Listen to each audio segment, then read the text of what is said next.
Natalie because you're frowned, clearly a not poser. entirely comforted. Properly. What do you mean I'm a poser? Well, What's he I've never properly seen mean you to a ride a stranger who skateboard. never intended her Yeah, to carry there's a his lot of child? things you've never seen me do. A You fresh mean wave like of how I've worry never rolled seen through you her, from and profile? she wrapped What do you protective mean? arms Well, around her like how middle. you always hold your head at a As the meeting 3/4 angle concluded, because you look weird Natalie was otherwise. left with a I stack don't of see how that documents proves to I'm a review. poser. Offers of So counseling, you're saying you're a assurances that the skater? clinic would Poser. support her So decision you whether can to skate. continue the pregnancy or not. Yes? So There I was were to even a ask you to do proposed a trick settlement right agreement, now with this very complete with a board. substantial You sum could? of money if she agreed not to pursue the board. It all felt cold and transactional. She shoved the paperwork into her bag, stomach churning. One fact burned in her So, awareness: then you can teach the me. father knows. She had no name, no face to attach to that title, but somewhere out there a man had received a phone call that his genetic material had been mistakenly given to an unsuspecting Carry woman. it with you at all times, so How people would know he you're react? choosing not to. Was he furious? But what if I hurt myself Horrified? bad? Would he Then you get to prefer to feature in Elmore terminate the Springs Fail pregnancy? compilation of The the week. thought made her What if I hurt instinctively myself crave her really, abdomen. really bad? Despite Then the you shock get to and feature anger, in Elmore Springs Fail Natalie compilation of realized the she month. already felt a fierce Don't worry, protectiveness before you growing can even inside get on her. the board, you need to look A life created without her intent, yes, Skaters wear like but innocent of the rags and circumstances. shoelaces In just a day, because the their abstract identity's idea of can't be pregnancy lost. had Where do they solidified get their into clothes something from then? achingly The real. thrift store? Her baby.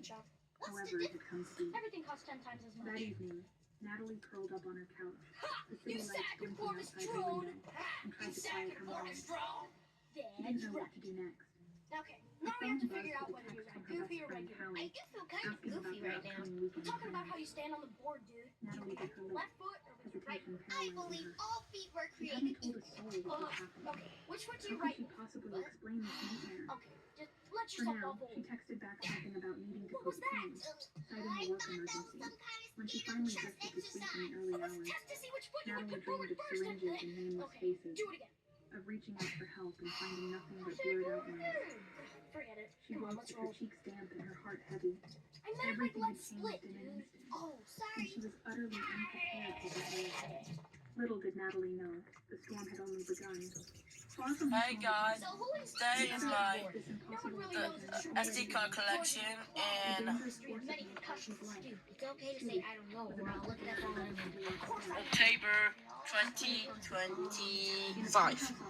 I'm sorry I can't do it in September because I'm sick. This is my dad's SSD. It was just fine. I got this back from 2022. I'm sick.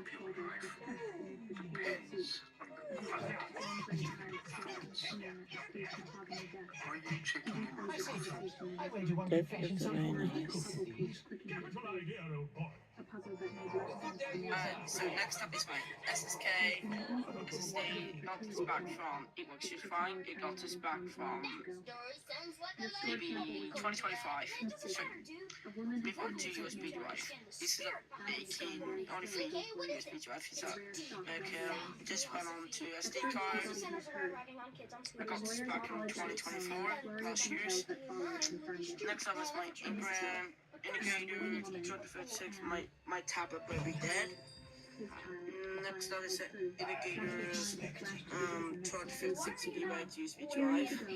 And also, it's not gonna work.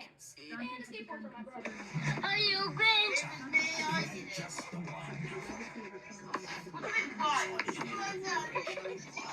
And then you're out on cards. Take the second thing out like you normally would.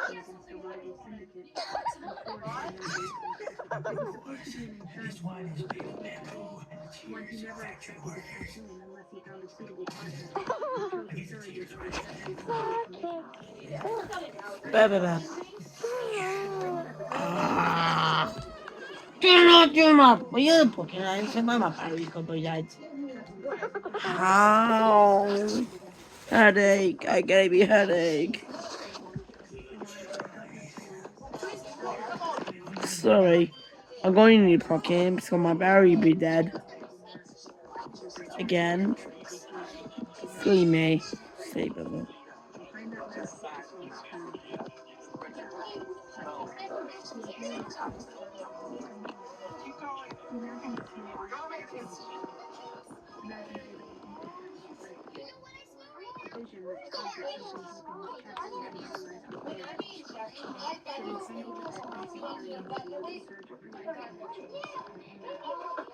This shouldn't be happening. The clinic's error potentially endangered a woman and an unborn baby, his baby. Dante ruled his role by maintaining control at all times. Now control had been wrested from him in the most important. Skip Tom. Natalie, the lawyer, is her name. While the time protection sat on his desk, Huh? delivered cold moments Dante's jaw tightened. What must she be feeling? Confusion. Guys, what in the crap is that? You have this amazing. I gave you money, so you get money out. Don't you have money for that trip you've got tomorrow? Why is he called a hospital? Well, I got the letter I got today. He scoffed under his breath. Money was the Oh, there, they're doing a... He Yeah. entered your dome, knew that he could have spent 100 lifetimes. Okay, so show me the His dark side, demands were right? very different. If this woman chose to raise his child, there was no way he would remain a distant Can we just move on to the He had claimed responsibility, and was sure his human future was it. His whole heart was to consider being in the future. Dante's role was not ceasing. Oh, it's on YouTube. We're not gonna. Solidifying power through equal parts business acumen and fear. That power kept him We don't want to open any come to bed on I'm not gonna come to bed on it because I got in mind to get private in the private.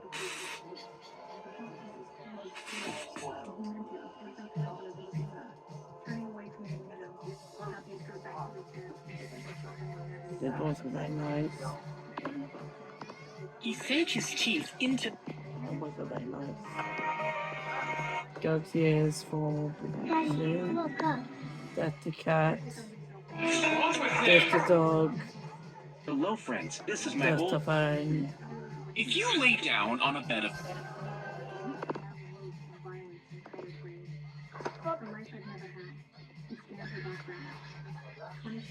Oh, good Tom. Have you guys helped the Discord fans?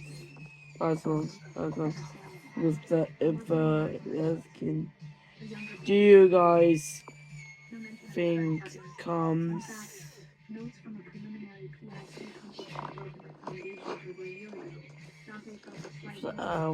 stuff would be good?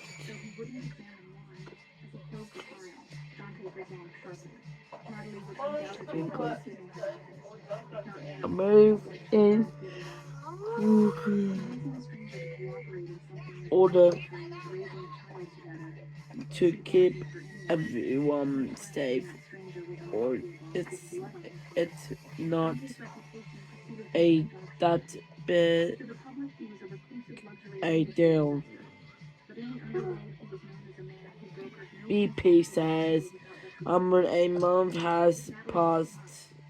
I'm still as Windows 10.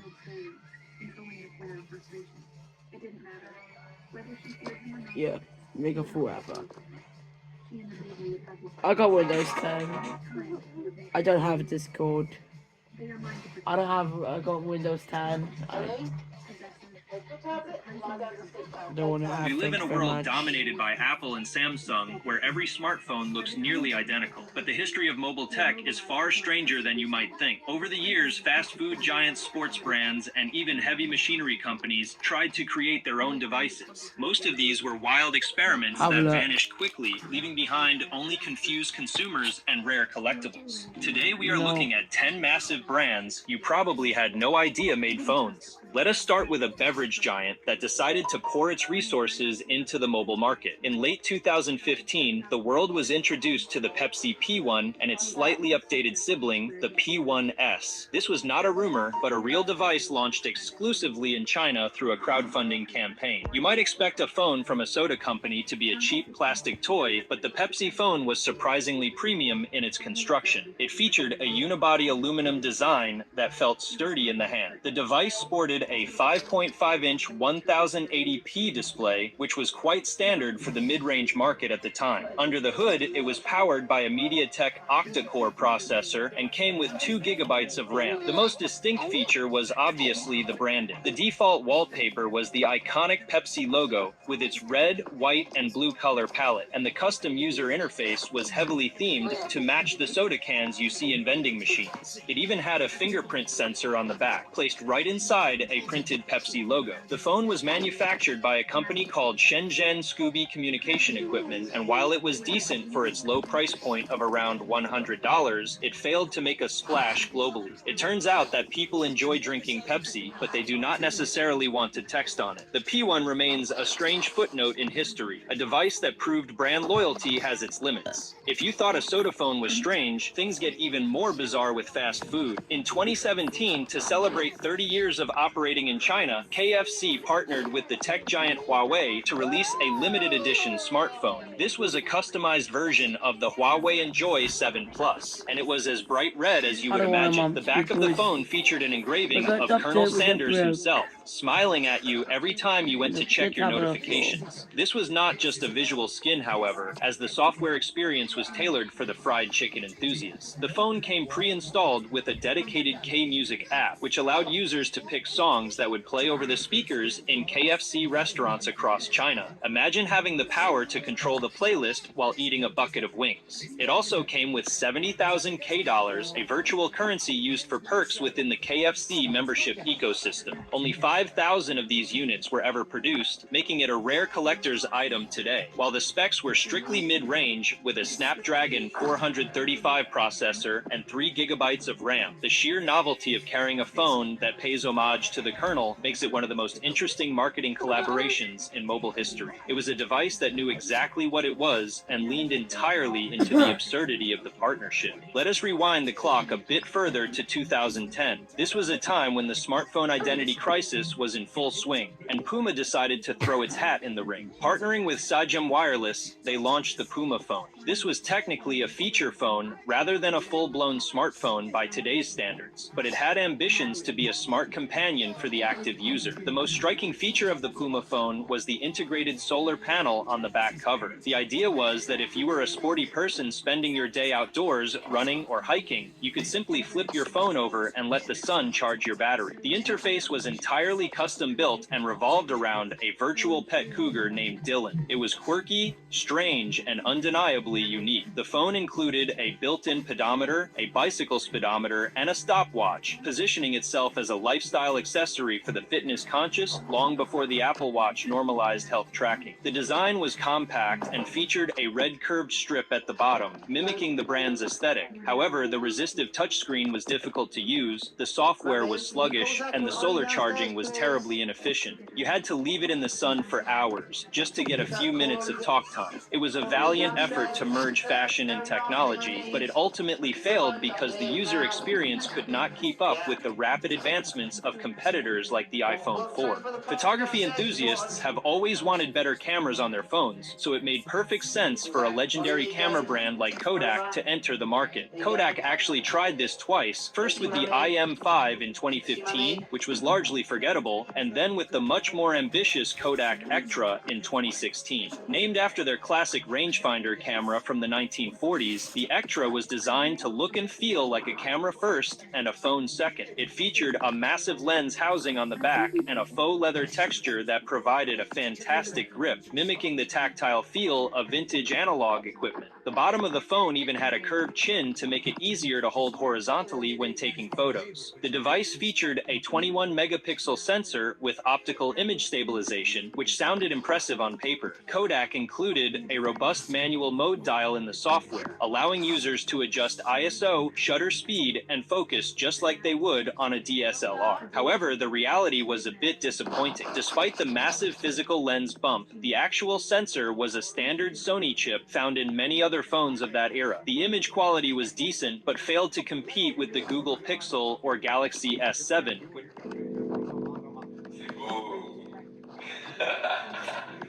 Is it gonna get? すごいね。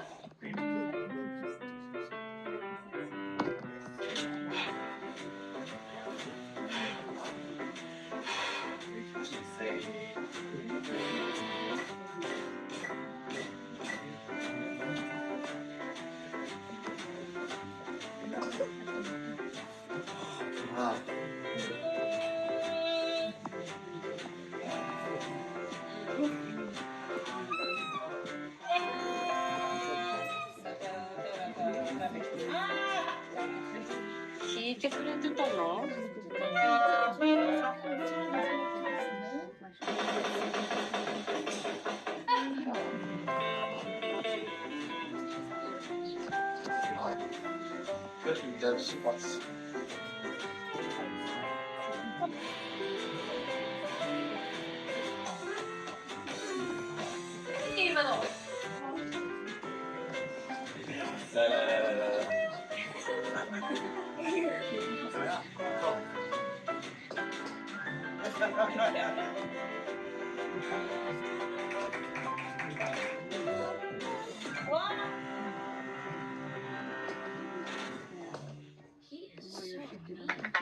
Hey there. Need a hand? At Texas Instruments, we have a broad portfolio to accelerate your robotic systems development, so you can design more autonomous and compact humanoids and mobile robots, ones that safely and efficiently work with people and other robots. TI, helping you build the robots of tomorrow. Helpful robots, like me. Once this gets out, you could be targeted. I can prevent that.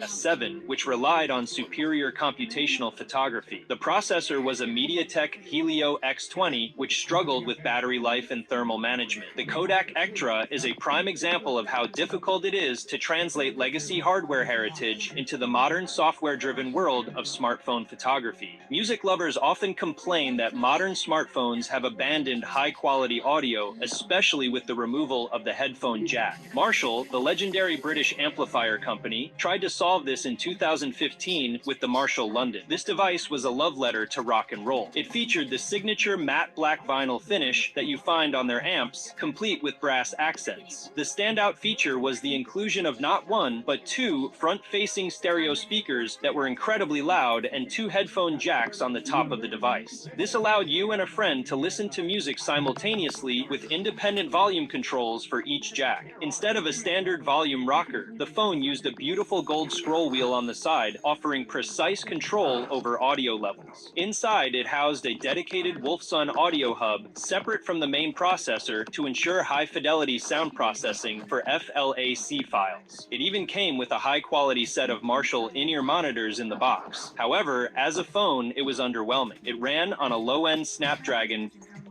processor and had a mediocre camera. The battery life was also lackluster, which was a problem for a device meant to play music all day. The Marshall London was an incredible dedicated music player that happened to make calls, but the high price tag for entry-level specs made it a tough sell for the average consumer. When you think of Land Rover, you think of rugged terrain, mud, and adventure. In 2018, the company brought that ethos to the mobile world with the Land Rover Explorer. This phone was built in partnership with the Bullet Group, a company that specializes in rugged devices. The design was inspired by the front grille of the Land Rover Discovery, featuring distinct ridges and a robust, rubberized shell. This phone was not built to be slim. It was built to survive. It was IP68 water and dust resistant and could withstand drops from nearly 2 meters. The most interesting aspect of the Land Rover Explorer was its modularity. It had a magnetic connector on the back, similar to the MotoMods concept. You could snap on an adventure pack, which included a powerful ceramic patch, GPS antenna to improve signal accuracy in remote wilderness, an extra battery, and a carabiner to clip the phone to your backpack. The software included premium off-road mapping tools and a dashboard that displayed altimeter, compass, and weather data. While the Snapdragon 627 processor was not winning any speed tests, the phone delivered on its promise of being a reliable tool for outdoor enthusiasts. It was a niche device that perfectly encapsulated the brand's identity, prioritizing survival tools over gaming performance. While Land Rover made a phone for the weekend adventurer, Caterpillar, or CAT, dominates the market for the working professional. You might be surprised to know that CAT phones are actually a relatively successful segment, and they have released numerous models over the years, such as the S60, S61, and S62 Pro. These devices are the tanks of the smartphone world. They are thick, heavy, and virtually indestructible. They are designed explicitly for construction workers, plumbers, electricians, and first responders. The defining feature of the flagship CAT phones is the integrated FLIR thermal imaging camera. This allows users to see heat signatures in real time. A plumber can point the phone at a wall to find a water leak, or an electrician can identify an overheating fuse box without touching it. This is a level of utility that no iPhone or Samsung device offers out of the box. The phones also feature air quality sensors and laser-assisted distance measuring tools. The screens are designed to work with wet fingers or while wearing heavy gloves. While you would never buy a CAT phone to scroll through TikTok or play high-end games, they are absolutely essential tools for a specific demographic. Unlike other brands on this list that failed, CAT has successfully carved out a sustainable niche by solving real-world problems for their core audience. Luxury cars and luxury phones seem to go hand in hand, but the execution is often questionable. Tonino Lamborghini, a merchandising brand run by the son of the car company's founder, has released several smartphones over the years, such as the 88 Tauri and the Alpha One. These devices are less about technology and more about signaling wealth. The Alpha One, for instance, was marketed with a price tag exceeding $2,000. For that price, you did not get the fastest processor or the best camera. Instead, you got materials. The phone was crafted using liquid metal, which is stronger than titanium, and the back was covered in genuine Italian leather with golden stitching. The Lamborghini Bull logo was prominently displayed in gold on the front and back. The 88 Tauri was even more aggressive in its design, with angular lines and a mix of steel and leather that looked like it belonged on the dashboard of a supercar. However, In the AI-driven era of pervasive intelligence, the AI chip market is soaring. AI models are rapidly surpassing the capabilities of traditional hardware, creating significant scaling challenges and massive power demands in AI infrastructure. This exponential growth in AI workloads necessitates groundbreaking innovations in hardware and software design. Synopsys offers a comprehensive suite of solutions to accelerate your AI chip development journey, featuring extensive ecosystem partnerships, power and performance optimization techniques, and cutting-edge silicon IP tailored to meet the requirements of this new AI era. Wherever you are in your AI chip development journey, you can trust Synopsys to help you achieve first-pass silicon success. Was that back step back for a second?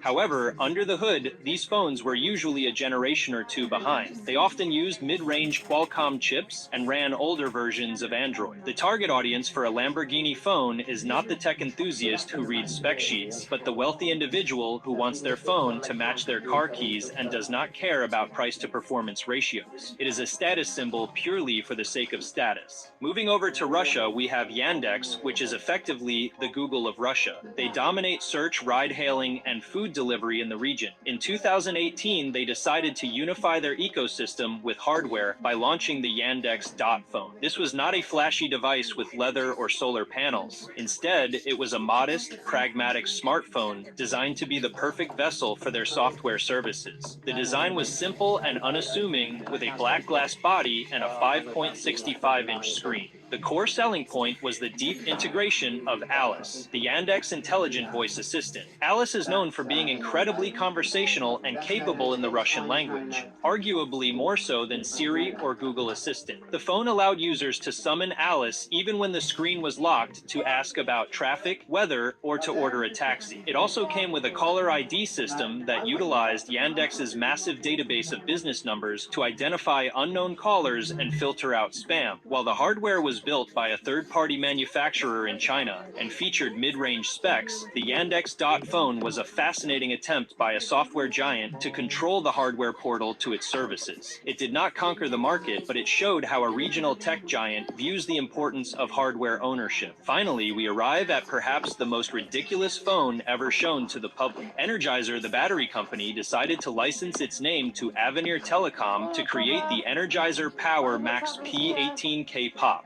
Unveiled at Mobile World Congress in 2019, this device became an instant meme. The reason was simple, it was absolutely enormous. The phone was 18 millimeters thick, which is roughly the size of 3 iPhones stacked on top of each other. It looked less like a phone and more like a brick with a screen glued to it. The reason for this absurdity was the battery. As the name suggests, it packed a staggering 18,000 milliamp hour battery. To put that in perspective, most modern flagships have around 5,000. Energizer claimed you could watch videos for 2 days straight or listen to music for 100 hours on a single charge. It also featured a pop-up selfie camera, which was a trendy feature at the time. Despite the internet fame and thousands of articles written about its sheer size, the crowdfunding campaign for the device was a spectacular failure. It only attracted a handful of backers and never went into mass production. The P18K Pop serves as a hilarious reminder that while everyone says they want more battery life, there is a physical limit to how much bulk people are willing to carry in their pockets. It is truly fascinating to see how global giants like Pepsi and Kodak, or even heavy hitters like Caterpillar and Land Rover, tried to change how we look at our mobile devices. I want to know your thoughts on these unusual pieces of tech. Out of these 10 brands, which one would you actually consider using as your daily device, and which one was the most unexpected discovery for you today? Drop your answer in the comments below. If you enjoyed this look at the stranger side of the phone world, please hit the like button and subscribe to the channel for more. Thank you for watching, and I will see you in the next one.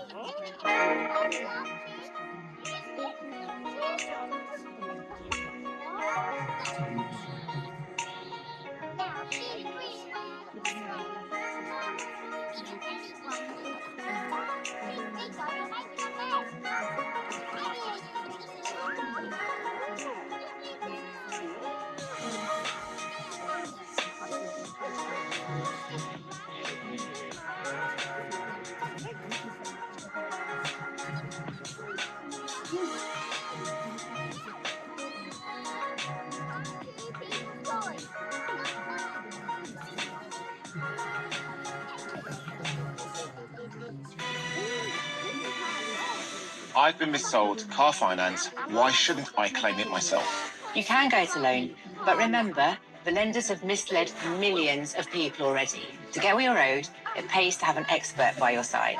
As your lawyer, we protect your interests and ensure lenders play by the rules. Sounds expensive.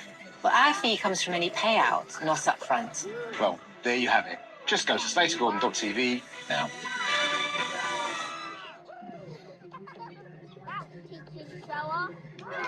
These actually have billions and many billions of memory bits that store information in ones and zeros in them.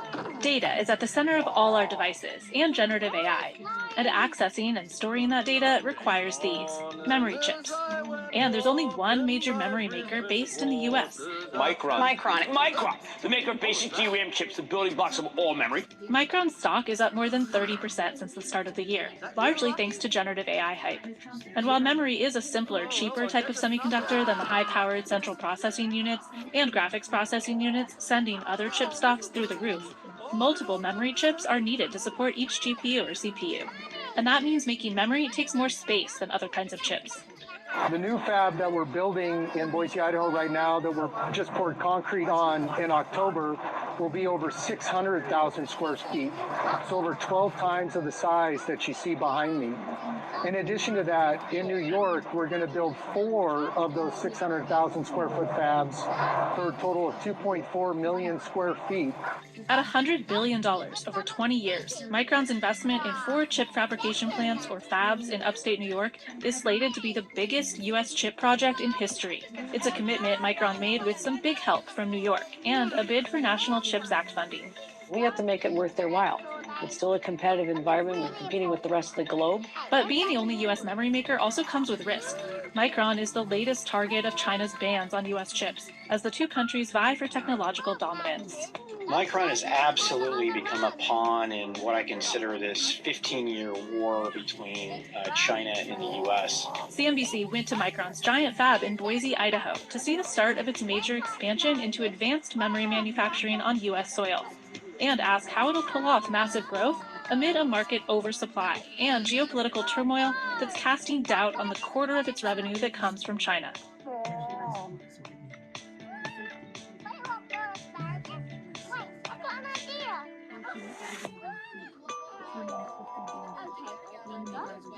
Micron was founded in 1978 by 3 chip engineers and one of their twin brothers in the basement of a dental office in Boise, Idaho. By 1980, it was building its first fab and pumping out a revolutionarily small 64K DRAM chip by 1981.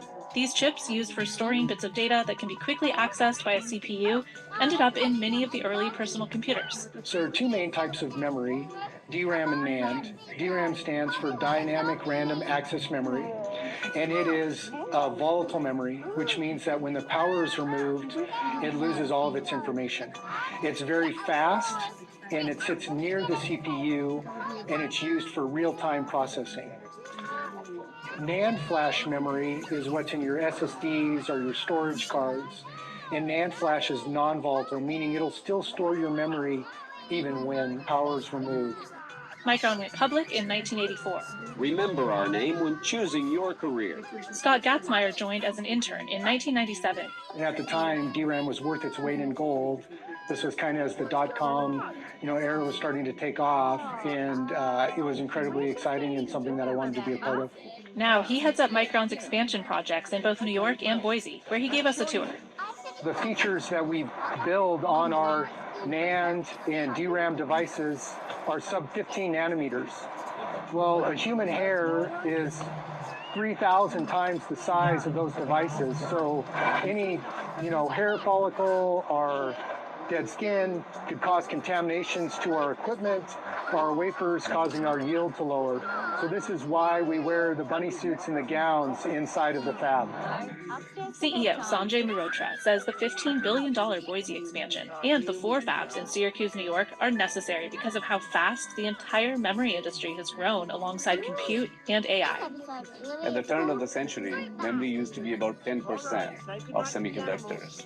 Today, it varies from 25 to 30% of the total global semiconductor industry revenue.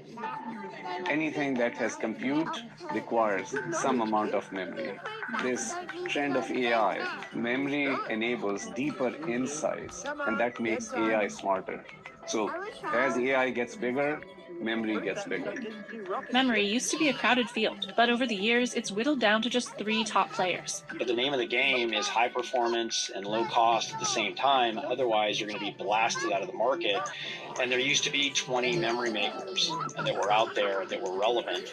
And really, there's only 3 at this point. When it comes to the biggest type of memory, DRAM, South Korean giant Samsung is by far the leader in revenue, followed by SK Hynix, also out of Korea, and then Micron in the US. Micron has made 11 acquisitions since 1998. The Mnemonics, Elpida, Inotera, TI's memory business. For a very long period, they had not invested in a new fab, but they were still able to retain their market share by acquiring other smaller memory firms which were either going out of business, bankrupt. It's very clever, Bingo. It's called a tactical room. I want to stay up like a fruit bat. Well, when the fruit bats go to the toilet, they do it hanging upside down, so the wee just runs all over them. I love that. I bet you would, you little grub. Come on, that's a daytime. Oh, I just want to be a fruit bat. Yeah, I know. But fruit bats don't get to play the story game, where I tell a story but pretend to fall asleep. So, the little puppy peeked in the window, and on the table was the most beautiful... What? Oh, sorry. I think I must have just dozed off. Now, where was I? Oh, yeah. The most beautiful golden egg. Lying inside, outside, a huge hairy...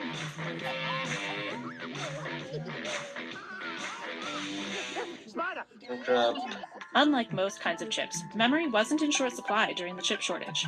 But Micron and its competitors did see a major upswing during the pandemic-fueled boom in consumer electronics sales. Then Micron's profits fell significantly in 2022 due to weakened demand for PCs and smartphones, a downturn that's affected much of the chip industry. Micron reduced its output to limit oversupply and laid off 10% of its workforce in the beginning of 2023. It now employs some 43,000 people globally. When I look at this market over the past 30 years, it's always feast or famine. And we have an oversupply now, but guess what? Give it a couple months and we will be in an undersupply. Micron supplies memory in phones from Apple, Motorola, Asus, and more, and it's optimistic about growth. The mix of smartphones is going more and more toward higher-end smartphones, toward the flagship smartphones, which require more memory as well. So when we look ahead at 2024, we actually expect that year over year, total worldwide smartphone unit sales will increase. But Micron is also focused on rapid growth markets like automotive and generative AI. Its most advanced product, high bandwidth memory, is set for volume production next year. HBM helps AI models like ChatGPT remember past conversations and user preferences to generate more human-like responses. It is able to pack 50% more memory capacity in a memory cube. It is able to give you 50% faster performance and is able to give you about 2.5 times better power and performance efficiency. And these are all the elements that are critically important in AI applications. Unlike the market-wide headwinds of oversupply and slow device sales, Micron is facing one major challenge that the Korean memory giants have not. China banned some of Micron's sales in May, citing cybersecurity risks. About 25% of Micron's business revenue comes from China markets, and about half of that revenue is at risk given the CAC decision. Last year, the U.S. barred chip companies from supplying China with certain key technologies. Micron is absolutely just a pawn in this game. Right now, they weren't the first, and they were not the last. Have you become a pawn in this geopolitical chip war between the two countries? Katie, what I can tell you is that it's very important for U.S. and China to provide an environment to the businesses so that they can invest in a predictable manner. Micron, of course, is totally committed to our customers across various end markets in China. Meanwhile, Micron has started construction on a $2.75 billion assembly and test facility in India. So Micron is obviously trying to diversify its base. It has testing and packaging facilities in China, and obviously they are trying to diversify out of China. India has been trying to lure and attract multinational chip makers to set up projects in the country through multiple schemes and projects, and this is the first major one.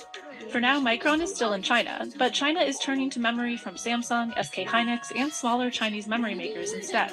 That's possible because memory is considered a commodity, meaning it's relatively easy to switch between products from different companies, although that's not guaranteed to last. What I'm going to find really interesting is when we get back to the boom days and Hynix and Samsung can't fulfill all the volumes, you might see China diving back into Micron and suddenly lifting any restrictions. As for whether Micron's tech does indeed pose a national security risk for China, I believe it's a front. Compared to a CPU or a GPU or a system, it's pretty hard to embed something nefarious into something like storage or memory. That would be technology that I have never heard of. We think China was being very nasty about this to Micron. In October, Schumer led a delegation of senators to visit China for a rare meeting with President Xi, in part to discuss the ban on Micron. China's upset with the Biden administration's very smart prohibition of selling certain types of chip manufacturing equipment to China. But we're going to stick up for Micron. This also isn't the first time Micron has been at the center of U.S.-China tensions. In 2018, the U.S. cut ties with Chinese chip company Fujian Jinhua after accusing it of stealing IP from Micron, a claim the Chinese company denied. Micron told CNBC its IP is critical for revenue in the commodity business of memory. So behind me, you see Micron's patent wall, and we have over 54,000 patents. Our primary revenue sources. We want to use our IP to manufacture our chips better than others.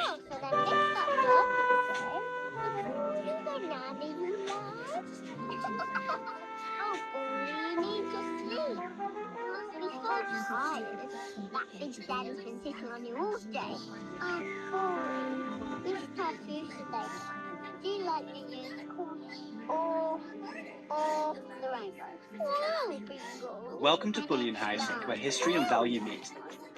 Step into our brand new showroom, a haven for coin enthusiasts and investors. Experience the freedom and security of investing in precious metals at our state-of-the-art showroom and explore our exquisite collection of rare and graded coins, each piece telling a unique story. Our knowledgeable staff are here to guide you towards informed decisions for your investment goals, ensuring a personalized and enriching experience. We provide a comfortable, private setting for consultations, upholding the highest standards in confidentiality and security. Visit us at 50 Baker Street and discover the world of precious metals like never before. Bullion House, start building your future today. Than others. The week before Schumer's China visit, Micron marked its 45th anniversary by pouring the first cement for its new Boise fab. Both Boise and New York will be producing these advanced 300mm wafers with memory technology on them. The most advanced size wafer in the industry, correct? In volume production, yes. Micron's U.S. footprint today includes its headquarters and R&D facility in Boise, a lagging-edge memory fab in Manassas, Virginia, and offices in 5 other states. Its leading nodes are made at fabs in Japan and Taiwan. By 2026, Micron plans to start leading-edge production at the new Boise fab. And then in our state-of-the-art facility in New York, when it's fully built out, we'll produce over 100,000 wafers per month. Each of these silicon wafers goes through more than 1,000 steps over 90 days, traveling via automated overhead robotics. The vehicles that deliver these wafers travel over 23,000 miles annually in our fab. Memory isn't a high-cost product like logic chips, computing powerhouses like CPUs and GPUs, but that's actually one reason Micron's fabs are even bigger than those needed to make logic. So memory is very cost sensitive, and we have to get economies of scale to mass produce our chips on a level that meets the market demands. Another reason the fab is so large is to accommodate huge, expensive machinery, like this $250 million extreme ultraviolet photolithography machine for printing the chip's tiniest features. So the sheer size of this tool is absolutely massive. There's over 100,000 parts. The tool weighs 20 tons. It has to be delivered on 3 747s, then shipped to us in 40 shipping containers on the back of 20 semis. EUV machines are only made by one company, ASML in the Netherlands, and they're infamous for taking incredible amounts of power. Micron says each of its new fabs will use the equivalent of 25,000 homes worth of energy. Renewable, reliable energy is absolutely critical for our fabs. In the U.S., we have access to that renewable, reliable energy, and the cost of that energy is about 25% of the cost of equivalent energy in Asia.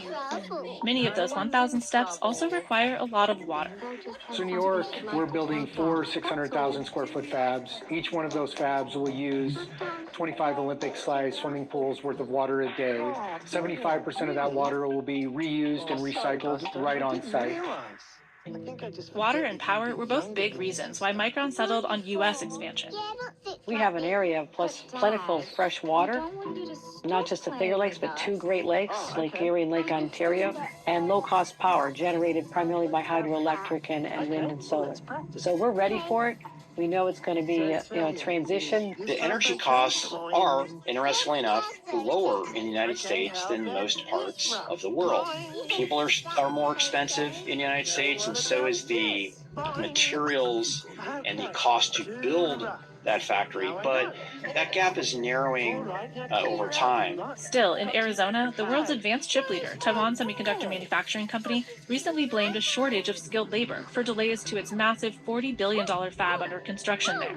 That won't happen in New York because we already have a legacy. We have Wolfspeed, we have Global Foundry, so this is not a new industry to us. We're attacking this from K through 12 all the way through postgraduate studies. We are big donators to the STEAM School in Syracuse, New York. We also run Chip Camp. In fact, my daughter, she's 13, and she went to the Chip Camp in Boise, Idaho this summer. Still, the U.S. share of chip manufacturing has plummeted in recent decades. It costs at least 20% more to build and operate a new fab in the U.S. than in Asia. Labor is cheaper there, the supply chain is more accessible, and government incentives are far greater. That's why the CHIPS and Science Act sets aside $52.7 billion for companies to manufacture in the U.S. And it's no surprise that Micron, and more than 460 other companies, have applied for those funds. Senate Majority Leader Chuck Schumer thought up the idea for the CHIPS and Science Act at the gym in 2019, while talking with Republican Senator Todd Young. And all of a sudden, when it came to chips, so essential to everything we do, we had lost that edge. And if we didn't get back that edge, and not just on chips, but on science broadly, we would no longer be the #1 economic power in the world. Prosperity in America would decrease, the number of jobs would go down. So I felt a passion about this. The U.S. has especially lost that edge on the memory side of chips. Now, Micron is making big promises about changing that. Today, only 2% of the world's total memory production, DRAM production, is coming from the US. And all of that comes from Micron's fab in Manassas, Virginia.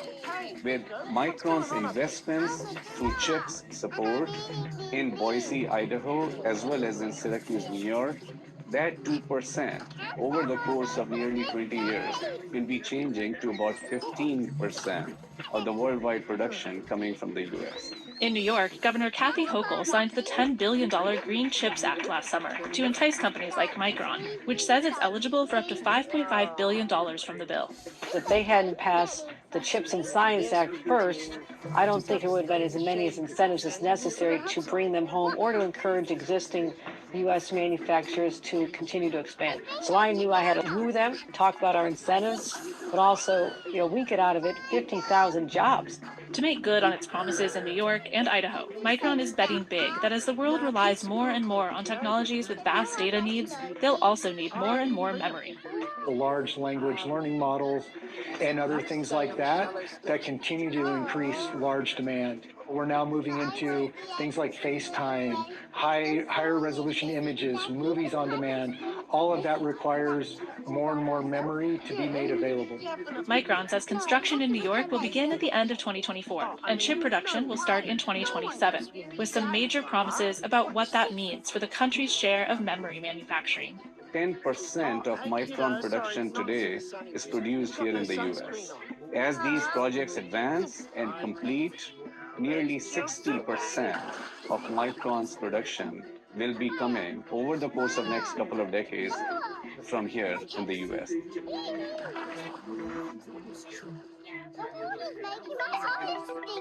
Yeah, that's the chlorine. Did you bring your goggles? Oh, okay, well, we'll just have to play a basketball against it. But I want to go down and get the thingy. Did you bring the sinkies? Standards are agreed upon guidelines or specifications designed to ensure the quality, safety and efficiency of our products, services and systems. They're created through a process of consensus involving experts, industries and consumers. Standards matter because they help create a common language and understanding, ensuring everything works together seamlessly and safely. Oh, hello, Hungry. This is Ford. Oh, tough crowd. This is Pet News. Petgevity Pet Insurance is on a mission. To help pets live longer, healthier lives. Longevity for pets. I literally just said that. Petgevity don't exclude pets if they're old. Or if they've a pre-existing medical condition. And they give you unlimited access to a video vet 24/7. If, for example, you hurt yourself chasing an annoying cat. You're basically a desk lamp with bad breath. Petgevity for your long and healthy life. The H-1B visa program is essential for bringing qualified technical capability into the country. We need to bring Americans back into the workforce and reform existing programs before we expand immigration. If 2 million more immigrants came to the U.S. each year, we could reverse our predicted population and productivity decline. After decades of deliberation surrounding U.S. immigration policies, high-skilled tech workers are looking towards a new country, Canada. Many warn that if the U.S. doesn't find a way to bring in more of the world's best talent, other countries like Canada will. Canada has launched a new initiative to attract this talent, as well as so-called digital nomads and skilled American workers. But how did we get here? And how does a country that is home to the world's biggest tech companies lose thousands of highly skilled workers to Canada? We spoke with several foreign tech workers and immigration consultants to uncover the story of how the U.S.'s bureaucratic visa process pushes workers north. It is very stressful. Every single year, the stress increases. It's not straightforward. It's very convoluted. And you have queues and queues. Your ability to even work in the country and contribute to the country is just going to depend on a lottery.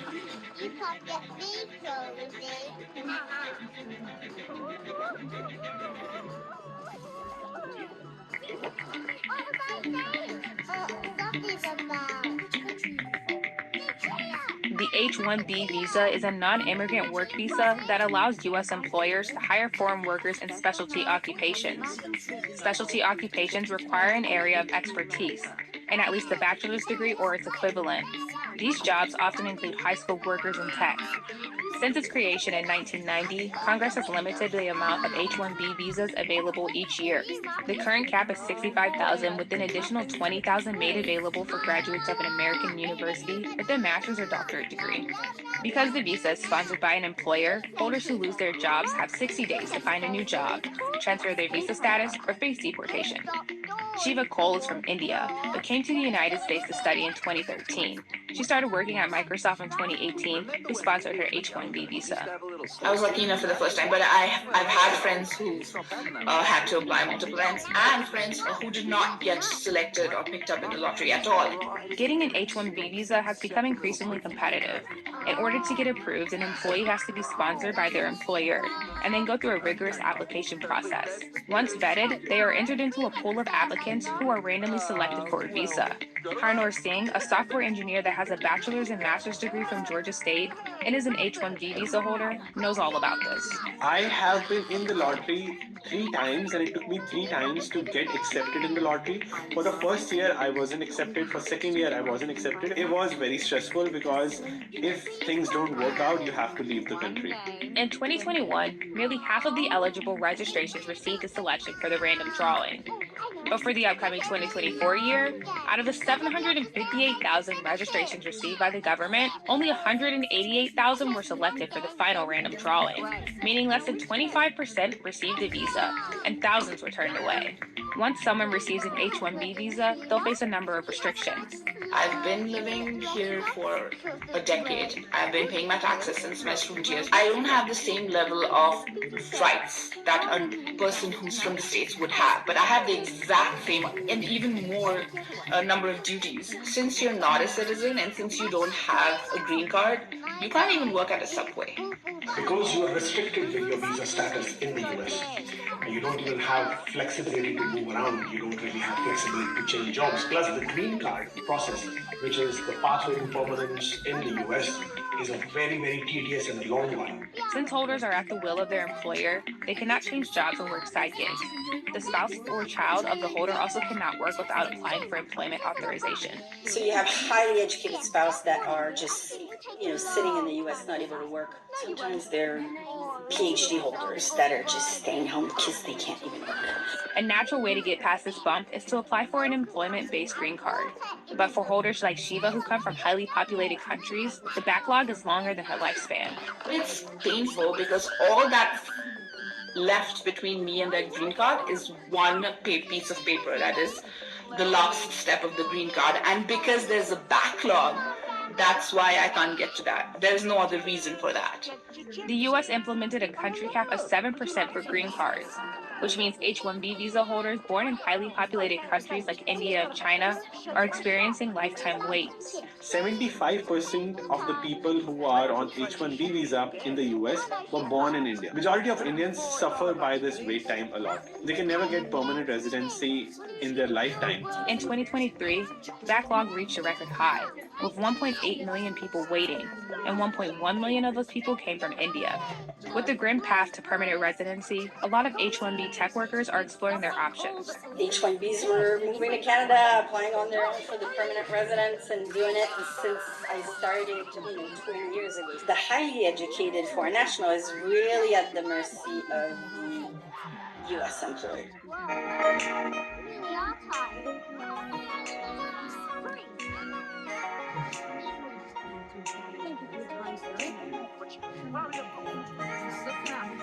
Friend buys chippies. Ice and chippies.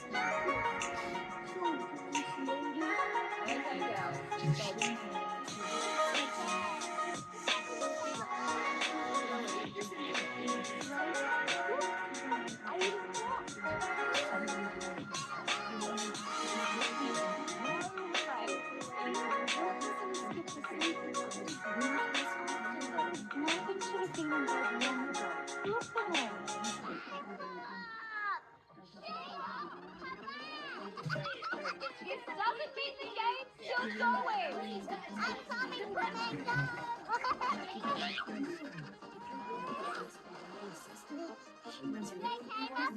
On the flamingo blade. Louie, this means the game's still going. Come on, let's go. Everyone deserves a 12th chance. No, Bingo. Do what I do. Sheila, look. Police lady's coming. Follow me. You won't catch us, police lady. Louie. I'm gonna catch you. I'd have to hear, Sheila. Okay, Bluey. We'll never find you here.